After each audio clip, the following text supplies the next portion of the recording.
Olá pessoal, é hora de mais conhecimento e dicas sobre o trabalho de pedreiro na construção civil na série Construindo o Meu Futuro. O tema deste programa são os revestimentos decorativos.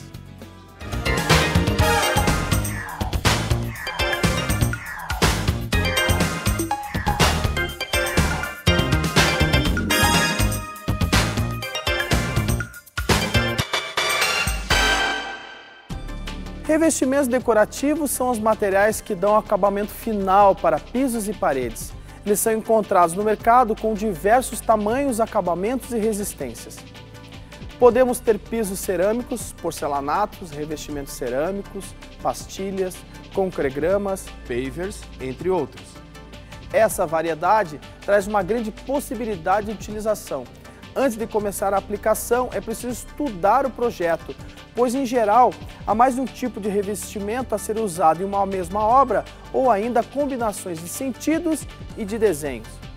Tendo avaliado a situação, prepare-se e separe os materiais que irá usar.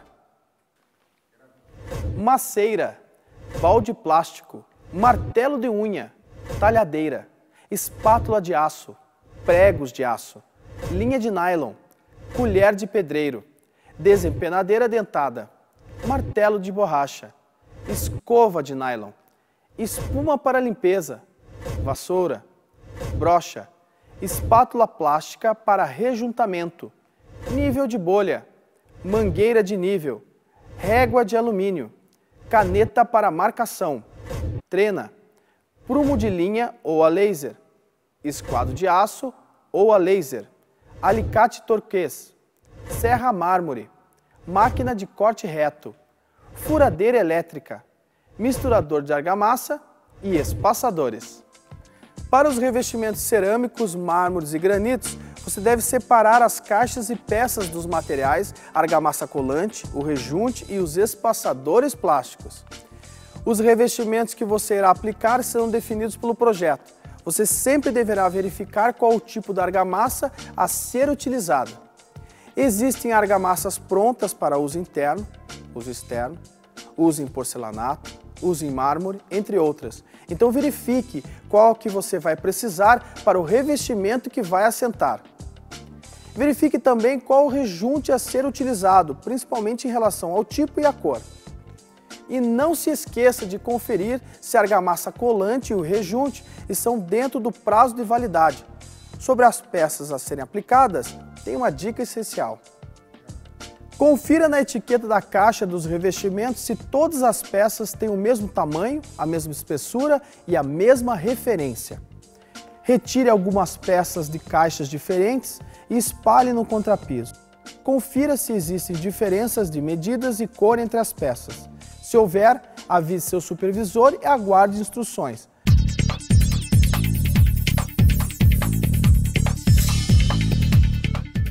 Para checar se as peças têm as mesmas medidas, monte gabaritos de madeira para galgar as peças. Coloque uma peça do revestimento sobre uma tábua e pregue duas ripas, uma acima e uma abaixo da peça. Peças de tipos diferentes precisarão de gabaritos diferentes. Outra dica bacana é montar os desenhos decorativos que as peças devem formar sobre o contrapiso. É uma boa orientação para separar os materiais. A quantidade a ser separada deve ser 10% maior do que a área total a ser revestida, devido a quebras e recortes. Se a aplicação for em diagonal, a sobra deve ser de 20%. Antes de começar, verifique a base de assentamento. A base pode ser o contrapiso ou o reboco, no caso de paredes. Ela deverá ter sido executada 14 dias antes, no mínimo, para contrapiso ou reboco. Para concreto, esse período é de 28 dias. Em banheiros, a base deve ter recebido impermeabilização. A base também deve estar limpa, alinhada e sem ondulações. Ela deve ter rugosidade para que o revestimento possa aderir. Se houver manchas de bolor, graxa, fungos ou de água, é preciso remover antes de assentar, pois o revestimento pode vir a se soltar no futuro. Vamos conferir o que fazer em cada caso.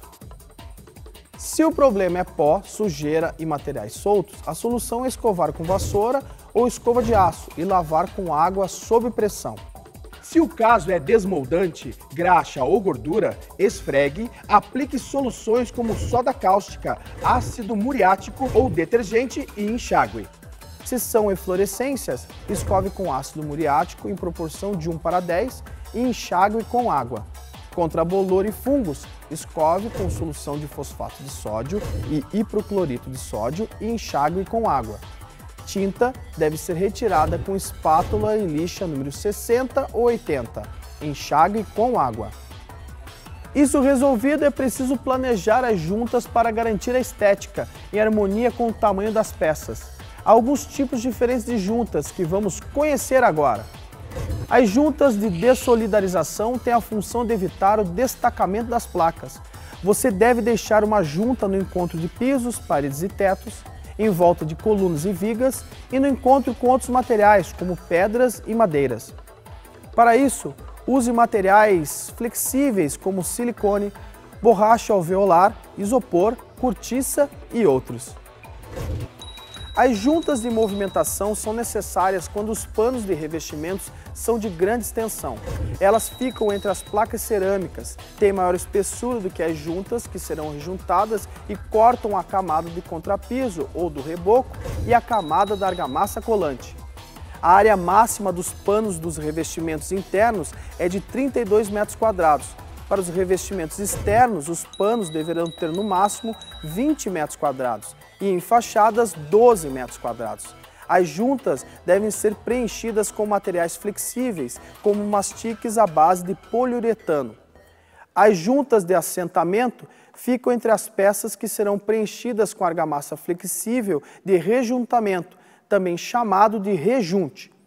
As juntas de assentamento ajudam a resolver pequenas distorções das medidas das peças. Verifique o nivelamento da base utilizando a régua de alumínio, o prumo de linha, no caso de paredes, ou o nível de bolha para pisos. Também confira as medidas em alguns pontos do ambiente com o esquadro de aço, para ter certeza que as paredes estão alinhadas. Além destes tipos de juntas, temos o rejunte, que é o enchimento das juntas entre as peças com pasta de cimento ou rejunte industrializado. O material deve ser aplicado em excesso com o rodo ou espátula. Remova o excedente com um pano assim que começar a secar. E olha a dica importante, rejuntamento não deve ser feito logo após o assentamento, mas com um intervalo de 3 a 5 dias para que a argamassa de assentamento ou o cimento colante seque com as juntas abertas. A espessura da junta de assentamento é definida pelo fabricante. Existe também a possibilidade de usar a junta seca, quando o rejunte é menor que 1 milímetro. Vamos então começar a colocar o revestimento. Azulejos podem ser assentados de 3 formas, em diagonal, a prumo e em amarração. O assentamento se faz de baixo para cima com argamassa colante. Estes, assim como as colas, devem ser aplicados com desempenadeira dentada de aço. Para que o azulejo fique na horizontal, veja estes passos. Fixe uma régua em nível acima do nível do piso acabado. Deixe um espaço entre a régua e o nível do piso acabado para a colocação de rodapés ou uma fiada de azulejos. Verifique se será colocada a moldura de gesso, deixando, neste caso, um espaço próximo à laje, que já deverá estar revestida. É bem comum que em um painel de alvenaria haja recortes. Para que eles não fiquem muito visíveis, podemos deixá-los atrás das portas, dentro dos boxes ou ainda dividi-los em partes iguais nas paredes. Converse com o seu supervisor para saber se tem um projeto de paginação de paredes a ser seguido. Ele mostra o sentido de colocação, a posição dos recortes, espessura de rejuntes, cores, etc. As pastilhas são em geral aplicadas em paredes e fachadas. O fundo deve ser preparado da seguinte maneira. Para pisos, fundo de argamassa, de cimento e areia, 1:3 com acabamento desempenado. Para paredes, o fundo será a própria massa grossa, o emboço, dosada com cimento, bem desempenada. A argamassa de assentamento será de cimento branco e cal em proporção igual 1:1, ou argamassa de cimento colante, de uso interno ou externo, própria para as pastilhas. A argamassa de assentamento é estendida sobre a base e as placas de pastilhas são arrumadas sobre ela, fazendo pressão com a desempenadeira ou um martelo de borracha branca. O papelão ficará na face externa e, após a pega, que se dá em uns 2 dias, será retirado com água ou líquido desincrustante. Utilize o cimento colante ou argamassa tipo autofungante, que já vai fazendo o rejunte ao mesmo tempo e que se assentam as pastilhas. Outro tipo de revestimento são os pisos cerâmicos e porcelanatos. Para instalá-los, comece montando um gabarito. Para assentar sobre o contrapiso, use o esquadro metálico ou a laser, partindo de um canto do ambiente. E coloque neste canto uma peça cerâmica para ajudar a galgar o alinhamento. Para marcá-lo, use pregos e linhas de nylon, alinhando com a lateral da peça, prendendo de um lado ao outro do ambiente, nos 2 sentidos. A linha deve estar posicionada de maneira que não atrapalhe a colocação da fiada. Depois de colocar a linha, confira o esquadrejamento distribuindo as peças de cerâmica sem ainda usar a argamassa. Depois, marque as medidas de 80 centímetros em um dos lados e 60 no outro. Se a distância entre estes pontos for de 100 centímetros, o alinhamento está ok. No caso de assentamento sobre paredes, confira o nível dos 4 cantos da laje utilizando uma mangueira de nível ou nível a laser. Você pode estipular uma medida de 1 metro e marcar nas 4 paredes. Depois, confira a medida entre esses pontos até a laje. Se as medidas forem todas iguais, a laje está perfeitamente nivelada. Se as medidas forem diferentes, você deverá utilizar como referência o ponto mais baixo, ou seja, a menor medida. Para galgar os revestimentos da parede, você deve utilizar uma régua de alumínio. Para isto, espalhe por cima da régua as peças cerâmicas com os espaçadores e, com uma caneta, marque os locais das juntas na régua.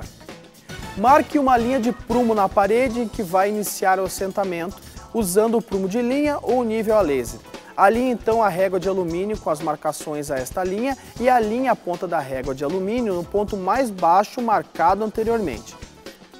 Transfira os pontos marcados na régua para a parede com a caneta de marcação. Com auxílio da mangueira de nível ou do nível a laser, transfira as marcações para as demais paredes do ambiente.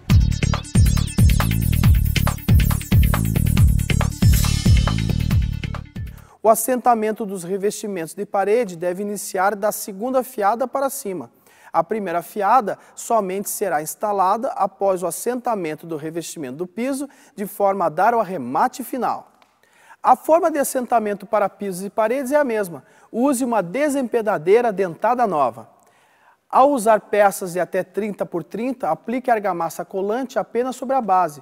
Se as peças forem maiores, aplique na base e na peça. É o que se chama de dupla camada. Vamos ver agora passo a passo. Usando uma brocha água limpa, molhe levemente a base. Isso melhora a aderência. Aplique a argamassa na base com a colher de pedreiro e estenda com a desempenadeira, fazendo um ângulo de 60 graus em relação à base. Essa camada deve ter entre 3 e 6 milímetros. Estenda a argamassa sobre a base com o lado liso da desempenadeira e passe o lado dentado para fazer sulcos. Coloque a peça sobre a argamassa, seguindo o alinhamento e coloque o espaçador. Faça uma leve pressão e confira alinhamento e espaçamento. Use então o martelo de borracha para pressionar a peça em vários pontos. Confira o nível. Retire o excesso de argamassa das juntas. Elas precisam estar livres para receber o rejunte. Passe a espuma de limpeza com água para retirar tudo. Depois do assentamento, espere 3 dias para fazer o rejuntamento. Durante esse período, isole a área para que não haja tráfego no local. Além do revestimento cerâmico, de azulejos e de outros que já vimos, temos ainda os artefatos de concreto. Para colocá-los, é preciso ter as ferramentas adequadas. Máquina de policorte, pá, enxada, vassoura, martelo, marreta, trena, régua, colher de pedreiro, guilhotina de pressão e compactador. Além disso, você precisa dos bloquetes, também conhecidos como pavers. Eles formam pavimentos drenantes. Há vários formatos, cores e modulações possíveis, com espessuras de 6 a 10 centímetros. Vamos então ao passo a passo de assentamento. Primeiro, faça os reforços na base, conforme o caso e a orientação do engenheiro. Depois, vem a regularização e a compactação da base, com placa vibratória ou rolo, conforme o tamanho da área. A próxima providência é colocar o pó de brita ou areia para assentamento em espessura de 3 a 5 centímetros. Use tubos com esse diâmetro como guias. Nivele o pó de brita passando uma régua metálica sobre os tubos e os remova. Preencha as aberturas deixadas pelos tubos. Inicie a colocação do pavers seguindo o projeto. Cuidado com as fugas. Não deixe fuga maior que 2 milímetros entre as peças. Para um bom acabamento, faça uma fiada morta nas bordas, deixando ao longo do meio-fio e dos demais confinamentos uma borda com peças inteiras. Deixe para fazer os recortes internamente a essa borda e não ao longo do meio-fio. Faça os recortes com a serra policorte. Se não puder terminar a área toda no mesmo dia, faça um confinamento para garantir o bom travamento da área já pronta. Passe a plataforma vibratória 2 vezes para assentar e preencher as fugas de baixo para cima com o pó de brita. Sele o pavimento com areia e passe o vassourão. Passe a placa vibratória mais 2 vezes. Varra o restante do pó de brita e da areia excedentes. Não lave o pavimento por pelo menos 7 dias. Depois desse prazo, lave o piso e aguarde a secagem. O nosso programa sobre revestimentos decorativos chega ao final. Eu espero que vocês tenham aproveitado. Não deixe de ver os demais programas da série Construindo Meu Futuro para saber mais sobre o trabalho do pedreiro na construção civil. Tchau, pessoal!